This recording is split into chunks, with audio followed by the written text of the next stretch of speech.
আসসালামু আলাইকুম, আমি Mohammad Mirimon. Welcome to my YouTube channel. আমরা আজকে কথা বলবো কিভাবে আমরা একটা হেলমেটকে ক্লিন করতে পারি। আসলে লকডাউন আমরা সবাই বাসায় বসে বোর হচ্ছি, সবাই যতটুকু যা পারতেছি তা করতেছি। তো আমরা চিন্তা করে দেখলাম এমন কিছু করা দরকার যাতে সবার উপকার হয়।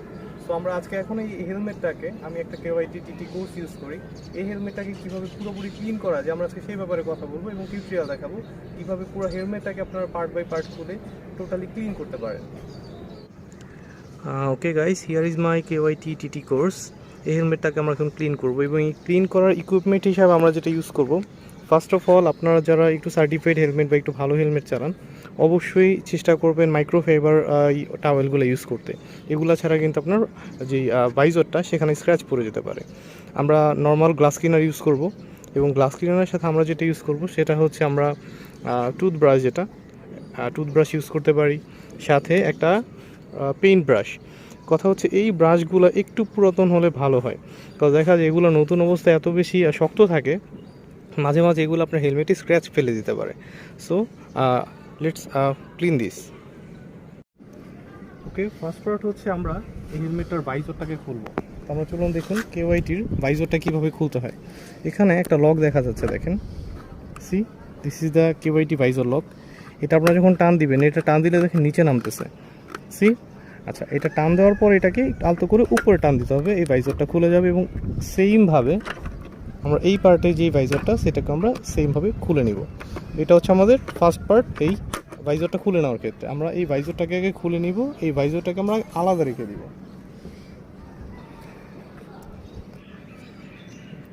এখন আমরা এই হেলমেটটার প্যাডগুলোকে আগে খুলে নেব, কজ দেখা যায় গরমের দিন আমরা যখন হেলমেট ইউজ করতে থাকি সেক্ষেত্রে অনেক সময় দেখা যায় হেলমেট ইউজ করতে করতে হেলমেটে ঘেমে প্যাডগুলো খুবই ময়লা হয়ে যায়, গন্ধ হয়ে যায়। সেই যেখানে আমরা কী করব, প্যাডগুলোকে আগে খুলে নিব, প্যাডগুলোকে আমরা ওয়াশ করব। এবং প্যাডগুলো খোলার জন্য এখানে কিছু বটমস আছে, আপনারা যদি চান ভিতরে আসলে দেখতে পারবেন। এখানে আপনাকে খুলে দেখাচ্ছি, এগুলো যখন আপনারা টান দিবেন খুলে চলে আসবে। এখানে কিছু বটমস আছে এবং কিছু র ম্যাটেরিয়াল আছে, এগুলো যেটা লাগানো থাকে। আমরা হচ্ছে আস্তে আস্তে এখানে যে কটা পার্ট আছে এগুলোকে আমরা আস্তে আস্তে খুলে নিব সুন্দর করে। তাড়াহুড়ার কিছু নাই, একদম আস্তে আস্তে করে এগুলো খুলে নিব। এই পার্টটা আগে ভিতর থেকে টান দিলেই বের হয়ে চলে আসবে। এবং এই পার্টটা যেহেতু সবচেয়ে বড় পার্ট, এটা খোলার সময় মাথায় রাখতে হবে যে এই ক্লিপগুলো কিন্তু ম্যাটার্স। এই ক্লিপগুলোকে আপনাকে টান দিয়ে খুলে নিতে হবে।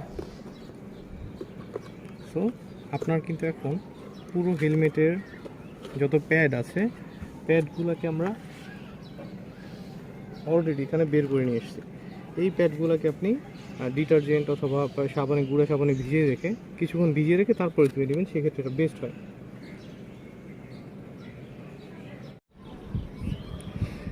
এরপর আমরা যেটা করব, আমাদের হেলমেটের যতগুলা হোল আছে, লাইক উইন্ডো টাইপের যে হোলগুলো আছে সেগুলোকে আমরা ব্রাশ দিয়ে যতটুকু পসিবল পরিষ্কার করে নেব। এখানে আমরা জানি কেওয়াইটিতে অনেকগুলো হোল আছে, অনেকগুলো উইন্ডো আছে। এই উইন্ডোকে পরিষ্কার করা আসলে সবগুলোই ব্রাশ দিয়ে পসিবল হবে না, সেক্ষেত্রে আমরা অন্য একটা ব্রাশ ইউজ করব। বাট এখানে আমাদের যেই ব্রাশগুলো আছে এখানে দেখা যায় অনেক ময়লা আটকে থাকে, এই ময়লাগুলো ব্রাশ ছাড়া ইউজুয়ালি পরিষ্কার হয় না। সেক্ষেত্রে আমরা সবার আগে ব্রাশ দিয়ে এটাকে পরিষ্কার করব এবং দেন আমরা ব্রাশটা চেঞ্জ করব। বড় ব্রাশগুলো দিয়ে কি হয়, বড় ব্রাশগুলোতে আপনি চাইলে অনেক ডিপ পর্যন্ত এটাকে নিতে পারেন। সো ডিপ ক্লিনিংয়ের জন্য বড় ব্রাশের আসলে কোনো বিকল্প নেই। যতগুলো উইন্ডো আছে এগুলো আমরা ভালোভাবে যখন পরিষ্কার করে নিব, আপনারা প্রয়োজন মতো আর একটু বেশি পরিষ্কার করে নেবেন। আমার হেলমেটটা আসলে এতটা ময়লা না, সেই জন্য আমি এতটা ক্লিন করছি না, আমি জাস্ট আপনাদের প্রসিডিউরটা দেখাচ্ছি কতটুকু ক্লিন আপনারা করবেন। আচ্ছা, লাইক ব্রাশের কাজ আপনার যখন হেলমেটে হয়ে যাবে, এখানে আর হিডেন কোনো ময়লা থাকবে না, তখন আমরা যেটা করব, ওই যে আমাদের যে মাইক্রোফাইবার যেই কাপড়টা ছিল, আমরা স্প্রেটা এখানে করে নিব। এখানে কিন্তু একটা ব্যাপার খুবই ইম্পর্ট্যান্ট, আমরা অনেক সময় ডিরেক্টলি হেলমেটে স্প্রে করি, সেটা কিন্তু প্রহিবিটেড। লাইক আপনারা যদি ইউজার ম্যানুয়াল পড়ে থাকেন, ইউজার ম্যানুয়াল কিন্তু মানা করা থাকে কোনো ধরনের পরিষ্কারক দ্রব্য যাতে আমরা ডিরেক্টলি হেলমেটে না লাগে। আমরা এইভাবে কাপড়ের ভিতরে পরিষ্কারক দ্রব্যগুলো নিয়ে নিব। এরপর হচ্ছে এটাকে আমরা সুন্দর করে ওয়াইপ করব আপনার যতটুকু দরকার। আপনি চাইলে এটাকে আপনি ধুতে পারেন, বাট শেল ধোয়ার খুব একটা প্রয়োজন আমি কখনোই দেখি না, বিকজ এই শেলগুলো গ্লোসি হওয়াতে হয় কি, এগুলাতে সচরাচর ধোয়ার প্রয়োজনটা হয় না। আপনারা যখন এনাফভাবে এটাকে ওয়েট করে ভিজিয়ে নেবেন, আপনার যত একদম ময়লা দাগি থাকুক না কেন, যত ভারী দাগি থাকুক না কেন, এই দাগগুলো কিন্তু এভাবে মোছার পরে আর থাকবে না। সো পুরোটুককে আপনি নিজের মতো একদম ক্লিন করে মুছে নেবেন যতক্ষণ পর্যন্ত আপনার দাগ না যায়। তো যখন আপনার পুরোপুরি হেলমেটটাকে মোছা শেষ, তখন হচ্ছে সবচেয়ে ইম্পর্টেন্ট পার্টে আমরা চলে যাব, সেটা হচ্ছে ভাইজর ক্লিন। এইটা হচ্ছে একটা বাইকের মোস্ট ইম্পর্টেন্ট পার্ট, সেটা হচ্ছে ভাইজর। আমরা অনেক সময় দেখে থাকি আমরা নতুন হেলমেট কেনার পরে প্রথম কিছুদিন তো খুব ভালো সাপোর্ট পাই, তারপরে রাত্রেবেলা হলেই অপোজিট সাইড থেকে যখন কোনো গাড়ির কোনো আলো আসে সেটা গ্লেয়ার হয়ে দেখা দেয়। এর কিন্তু একমাত্র কারণ হচ্ছে এই ভাইজরের ফিঙ্গারপ্রিন্ট, মানে আপনার হাতের আঙ্গুলের ছাপ যদি ফিঙ্গারপ্রিন্টটা যদি আপনার ভাইজরে থেকে থাকে, সেক্ষেত্রে রাতের বেলা কিন্তু আপনি ক্লিয়ার ভিউটা পাবেন না। সেই জন্য সবচেয়ে ইম্পর্টেন্ট হচ্ছে ভাইজরটাকে ভালোভাবে এবং আসলেই ভালোভাবে টোটালি ক্লিন করে নেওয়া। সেটা আমরা কিভাবে করব? ফার্স্ট অফ অল আমরা আবার ওই মাইক্রোফাইবার যে টাওয়েলটা আছে সেটা আমরা আবার একটু বেশি করে ভিজিয়ে নিব।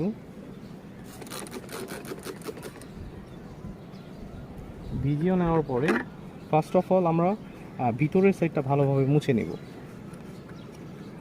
এবং এটা কিন্তু প্রাইমারি পার্ট, আপনি জাস্ট একবার মুছলেই হবে না। আমরা জাস্ট ওয়েট যেই অংশটা, ওয়েট অংশ দিয়ে হেলমেটটার যে ভাইজরটা সেটাকে ভালোভাবে আগে মুছে নিচ্ছি। এবং আপনি যদি শুধু ওয়েট কাগজ দিয়ে বা শুধু ওয়েট পেপার দিয়ে যদি মুছে নেন, সেক্ষেত্রে কিন্তু এটা পরিষ্কার হবে না। যখন আপনি দেখবেন যে এখানে আর কোনো ময়লা বা ফিঙ্গারপ্রিন্ট দেখা যাচ্ছে না, আপনি হেলমেটের ভাইজরটাকে বেশ ভালোভাবে পরিষ্কার করেছেন, তারপর হচ্ছে সেকেন্ড পার্টটা শুরু হবে। সেকেন্ড পার্ট হচ্ছে আপনি সেম হেলমেটটাকে আপনার যেই মাইক্রোফাইবার টাওয়েলটা থাকবে, এটার যে শুকনো পার্টটা যেটা আছে, যেটা একদম ড্রাই, যেখানে আপনি কোনো লিকুইড স্প্রে করেন নাই, এরকম একটা সাইড দিয়ে এটাকে খুবই ভালোভাবে ঘষে নিতে হবে। এবং ভিতরের সাইডটাকে আপনারা বেশি ঘষবেন। তো একবার যখন আমরা এই হেলমেটটা যখন ভাইজরটা আবার লাগিয়ে দিব হেলমেটে, সেক্ষেত্রে কিন্তু ভিতরের পার্টটা আপনি চাইলেও এত ভালো করে আর মুছতে পারবেন না।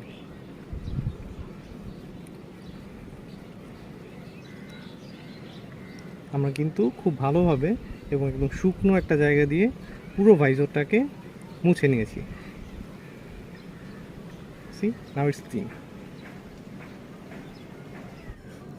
আচ্ছা, এখন আমরা যেটা করব সেটা হচ্ছে আমি দেখানোর সুবিধার্থে এই প্যাডগুলোকে আগেই ক্লিয়ার করে রাখছিলাম। আপনারা যখন প্যাডগুলোকে ক্লিন করে ফেলবেন, ক্লিন করে যখন আবার রিইনস্টল করবেন, সেক্ষেত্রে আপনি সবার প্রথমে প্যাডটাকে নেবেন। প্যাডটাকে নেওয়ার পরে এই যে উপরের যে পার্টগুলো, এই পার্টগুলো মোস্ট ইম্পর্টেন্ট, এখানে আগে এটাকে প্লাগ করে নেবেন।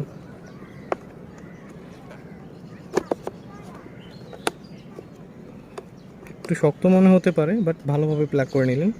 তারপরে ভিতরের পোর্শনটা আগে যেভাবে ছিল সেভাবে জাস্ট আলতো করে ভিতরে ঢুকিয়ে দিলেন। এবং লাস্টলি আপনারা কী করবেন, যখন পুরোপুরিটা আপনি সেট করে ফেলছেন, এই যে পার্টটা থাকে এই পার্টটা একদম মাঝ বরাবর দিয়ে জাস্ট একটু চাপ দিয়ে ভিতরে ঢুকিয়ে দিলেন।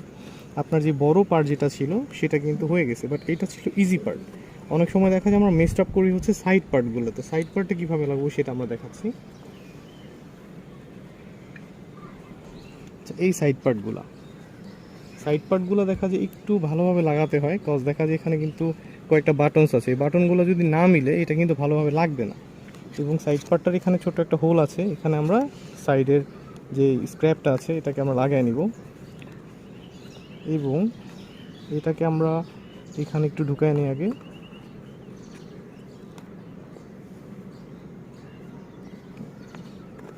সাইড দিয়ে যখন আমরা এই সাইডটা ঢুকাই দিব, তারপরে হচ্ছে আমরা ভিতর থেকে বাটনটা লাগাবো। এখানে কিন্তু আমাদের বাটনগুলো দেখা যাচ্ছে। ফার্স্টলি আমরা একদম ভিতরে যে বাটনটা ছিল সেটা লাগাই দিব। শব্দ হবে বাটন লাগাইলে পাতলে। টোটাল 3টা বাটন আছে, এবং 3টা বাটন লাগাইলে লাস্ট যে একটা ছোট্ট একটা অন্য একটা প্লেস থাকে লাগানোর মতো, এটা কিন্তু অটোমেটিক্যালি লেগে যাবে, এটা আপনাকে লাগাইতে হবে না। সো কেয়ারফুল থাকতে হবে, বাটনগুলো যেন আপনি কেয়ারফুলি এবং ভালোভাবে লাগাইতে পারেন।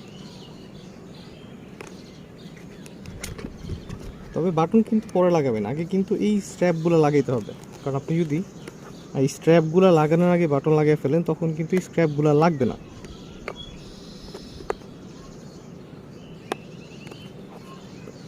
যদি ভালোভাবে লাগান তাহলে হচ্ছে বড়টার সাইড দিয়ে এই দুইটা সুন্দর করে বসে যাবে। বসে যাওয়ার পর হচ্ছে ভিতর থেকে আপনি আগে হচ্ছে নিচে যে পার্টটা আছে, এই যে নিচে একটা পার্ট দেখা যাচ্ছে বাটন, এই বাটনটা আপনি সবার আগে লাগিয়ে নেবেন। তারপরে হচ্ছে এখানে আরও 2টা বাটন আছে, সি এই 2টা বাটন একটা একটা করে লাগিয়ে নেবেন।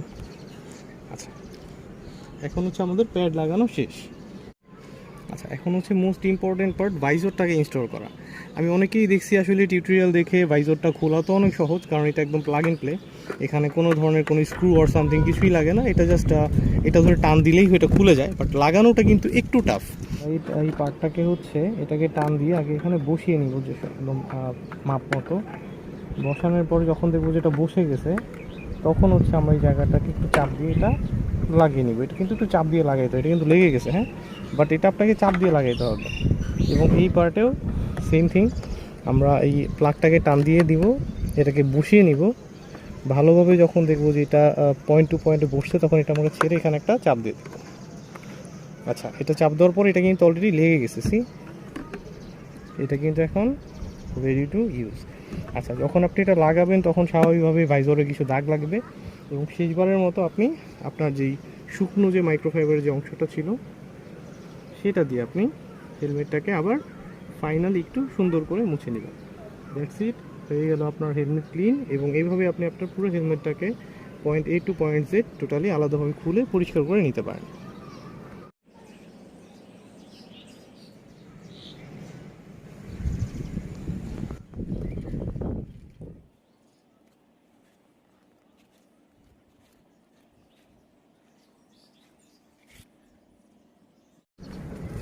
ওকে গাইস, এই ছিল আজকের মতো আমাদের এই ভিডিও টিউটোরিয়াল। ইনশাল্লাহ আবার দেখা হবে অন্য কোনো ভিডিওতে। সে পর্যন্ত সুস্থ থাকবেন, ভালো থাকবেন। আসসালামু আলাইকুম।